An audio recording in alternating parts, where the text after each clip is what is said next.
আমার এন্টায়ার ইউটিউবের ইতিহাসে এই জিনিসটা কখনোই ঘটে নাই। সেই জিনিসটা হলো যে একটা বিষয় যেটা হলো বিমানের নেক্সট এয়ারক্রাফটগুলোর অর্ডার কেমন ধরনের হতে পারে এটা নিয়ে একটা ভিডিও তৈরি করুন। এই বিষয়টা নিয়ে কিন্তু আমি অনেকবার অনেক রিকোয়েস্ট পেয়েছি এবং আমার পক্ষে এই রিকোয়েস্টটা ফেলে দেওয়া সম্ভব নয়। সুতরাং আজকের ভিডিও অবশ্যই বিমানের নেক্সট ফ্লিট সম্পর্কেই হতে যাচ্ছে। তো চলুন শুরু করা যাক।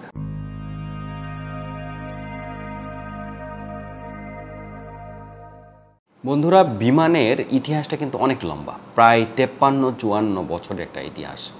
এই 53-54 বছরের মধ্যে অনেকগুলো এয়ারলাইন্স বিশ্বের ছোট থেকে বড় হয়েছে, আবার বড় থেকে ছোট হয়েছে। কোনো এয়ারলাইন্স একেবারে মিশে গিয়েছে, তাদেরকে খুঁজে পাওয়া যায় না। আবার কোনো এয়ারলাইন্স আরও বড় হয়েছে, নতুনভাবে এয়ারলাইন্স এসেছে। অনেক ধরনের ঘটনা এই সময়ের মধ্যেই ঘটে গিয়েছে। আমি 2008 সালের কিছু আগে থেকে এভিয়েশন নিয়ে লেখালেখি করছি এবং এভিয়েশন শিল্পের সাথে জড়িত অ্যাজ এ লেখক অথবা ব্লগার হিসাবে। এটাই হলো আমার পরিচয়। প্রথমেই বিমানের বহরে একটু নজর দেওয়া যাক। বিমানের বহরটা যদি বিশ্লেষণ করেন তাহলে কিন্তু দেখা যাবে যে সবচেয়ে বয়স্ক গ্রুপটা হচ্ছে বোয়িং 777-300ER। এদের রিপ্লেসমেন্ট কিন্তু এখনই দরকার, কারণ 2032 সালের আগে বোয়িং বলেন অথবা এয়ারবাস বলেন কেউ কিন্তু এয়ারক্রাফট আপনাকে ডেলিভারি দিতে পারছে না। সুতরাং তার আগেই কিন্তু এরা 20 বছর অতিক্রম করার প্রক্রিয়ায় রয়েছে।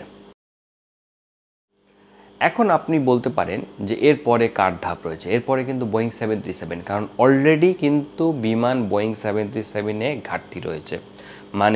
অল্প দূরত্বে যেই ডেস্টিনেশনগুলো রয়েছে সেখানে কিন্তু বোয়িং 737 বা ন্যারো বডির ঘাটতি রয়েছে।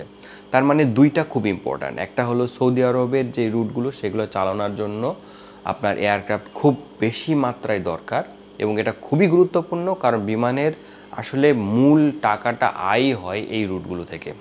দ্বিতীয় যে ব্যাপারটা সেটা হলো যে ব্যাংকক এবং দিল্লি, মালদ্বীপ যদি চালু হয়, তারপর এদিকে আপনার কুয়ালালামপুর, কাঠমান্ডু, গুয়াংজু, এসব যে ছোট ছোট রুট রয়েছে 2 থেকে 3 ঘন্টা বা 4 ঘন্টা রুট রয়েছে, সেখানে কিন্তু বোয়িং 737 খুবই গুরুত্বপূর্ণ এবং এখানে কিন্তু বিমানের ব্যাপক একটা ঘাটতি রয়েছে। সুতরাং এই দুটা সর্বপ্রথম আপনাকে মিট করতে হবে।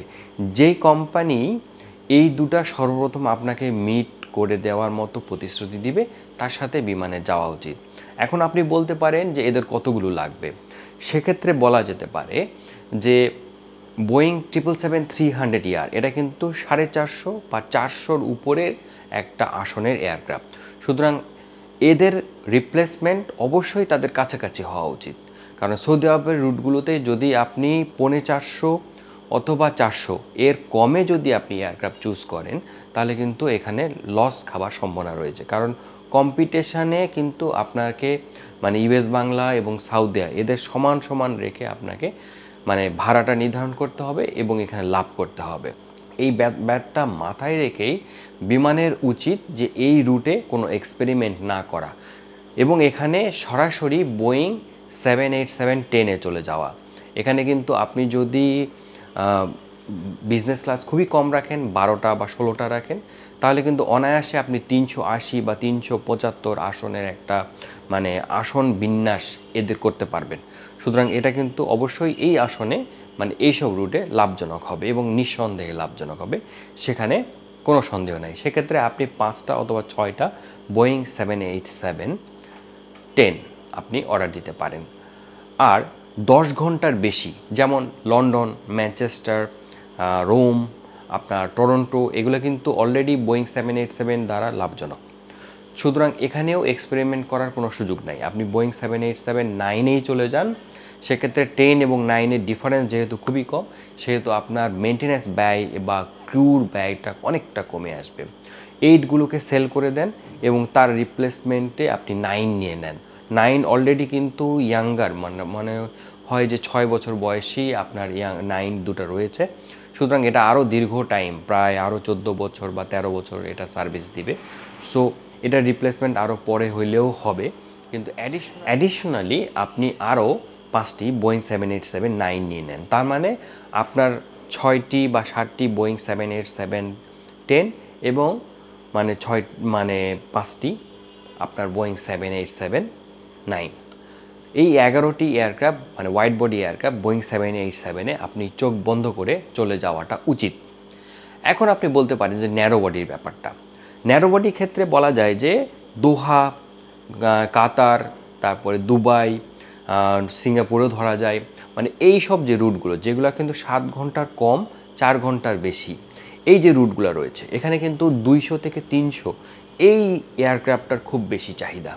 সুতরাং এটার জন্য বেস্ট হয় আপনি যদি বোয়িং 787-8 দিয়ে মানে এই ফ্লাইটগুলো আপনি পরিচালনা করেন, সেখানে কিন্তু ব্যয়বহুল হবে। বেস্ট অপশন হচ্ছে এয়ারবাস A321 নিউ, এলআরও না, এক্সেলআরও না, নিউ। এইটা দিয়ে এই রুটগুলো যদি আমরা কাভার করতে যাই, এখানে যদি অনেকগুলো প্রতিদিনের ফ্লাইট চালানো যায় বা প্রতিদিন আপনার এখানে ফ্লাইট আসে, তারপরও কিন্তু এই রুটগুলো কিন্তু এয়ারবাস A321 নিউ এটার মাধ্যমে লাভজনক করা সম্ভব। আপনি বোয়িং 737 মানে 9 দিয়েও, ম্যাক্স 9 দিয়েও আপনি এটা মানে কাভার করতে পারবেন। এটা ডিপেন্ড করবে যে কে আপনাকে কত দ্রুত এয়ারক্রাফট আপনাকে সার্ভিস মানে ডেলিভারি দিতে পারে, তার উপরে ডিপেন্ড করবে যে আপনি কার কাছ থেকে এয়ারক্রাফট নেবেন। কারণ ন্যারো বডিগুলো মানে আপনি যদি এয়ারবাসের A321 যদি আপনি CFM ইঞ্জিন দিয়ে নেন, তাহলে কিন্তু ওইটা খুব একটা মানে পার্থক্য হবে না, কারণ বিমান অলরেডি কিন্তু CFM ইঞ্জিনের সাথে ইঞ্জিনিয়াররা তারা কিন্তু মানে এটা জানে, মানে যেহেতু বিমানের বোয়িং 737-800গুলো CFM ইঞ্জিনের। এখন বলা যেতে পারে যে এখানে আপনার এয়ারবাসের কাছ থেকে অফার নিতে পারেন যে তারা ক্রু বা ইঞ্জিনিয়ারদের তারা একটা ট্রেনিংয়ের ব্যবস্থা করবে বা এ ধরনের কম্পেনসেশন আপনি চাইতেই পারেন বা একটা ডিসকাউন্ট চাইতে পারেন। এয়ারবাস অবশ্যই চাইবে বিমানের সাথে যুক্ত হইতে এবং সেখানে আপনার নেগোসিয়েশনটা সুবিধা হবে।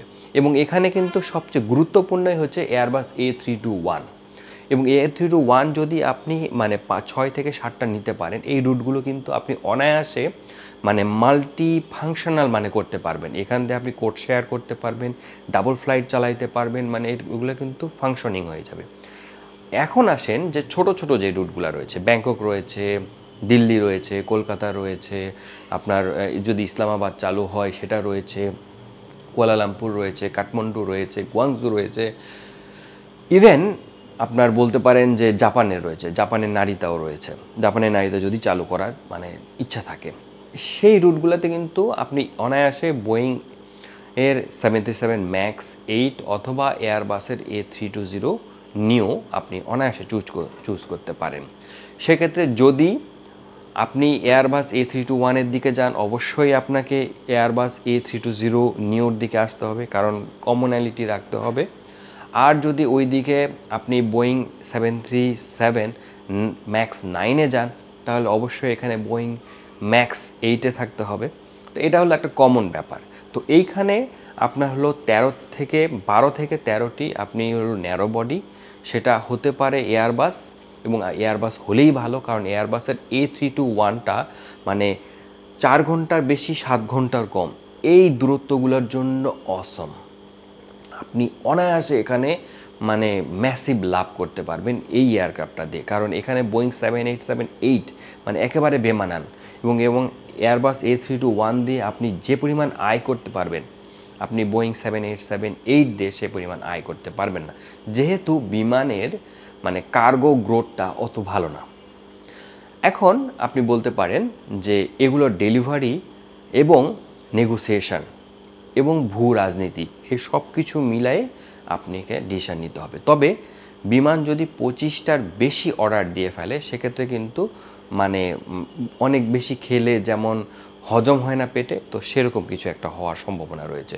সুতরাং স্টিক টু 25 এই ফিগারটা, এবং সেখানে অর্ধেকের কিছু কম আপনি বোয়িং 787 অবশ্যই, সেখানে কোনো মানে এক্সপেরিমেন্ট করার দরকার নাই, কারণ এয়ারবাসের A330-900 বলেন অথবা A350 বলেন, সেটা বিমানকে অ্যাডাপ্ট করাটা খুবই এক্সপেন্সিভ হয়ে যাবে। সো আপনি ওখানে বোয়িংয়ের সাথে নেগোশিয়েট করেন, আপনি এয়ারবাসকে ডাকতে পারেন নেগোশিয়েশনের সুবিধার জন্য, কিন্তু বোয়িংয়ের সাথে আপনি দেন দরবার করেন।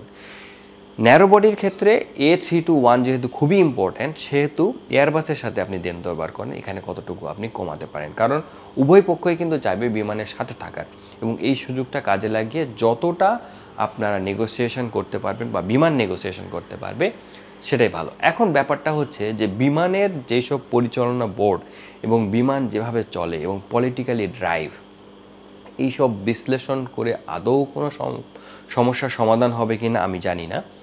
তবে দর্শকরা যেহেতু জানতে চাচ্ছে, মানে আপনি ভয়েসটা রেইজ করলে কিন্তু মানে জনগণ সচেতন হবে। আপনি যদি মিডিয়াতে বেশি প্রচার হন, ভাইরাল হন বা মানে বেশি এই জিনিসটা আলাপ হয়, তখন কিন্তু মানে আপনার একটা সরকার এই ব্যাপারে চিন্তা ভাবনা করতে বাধ্য এবং এই ব্যাপারে একটা ভালো সিদ্ধান্ত নিতে বাধ্য। সুতরাং আপনারা আমার ভিডিওটা লাইক দিতে পারেন, আমার সাথে থাকতে পারেন, সাবস্ক্রাইব করতে পারেন এবং ভবিষ্যতে আপনারা কী দেখতে চান সেটা সম্পর্কে আমাকে জানাতে পারেন। তো আশা করব আপনাদের মানে প্রত্যেকটা মানে ইচ্ছায় পূরণ করার জন্যে সময় এবং সুযোগ অনুসারে। সবাই ভালো থাকবেন। আল্লাহ হাফেজ।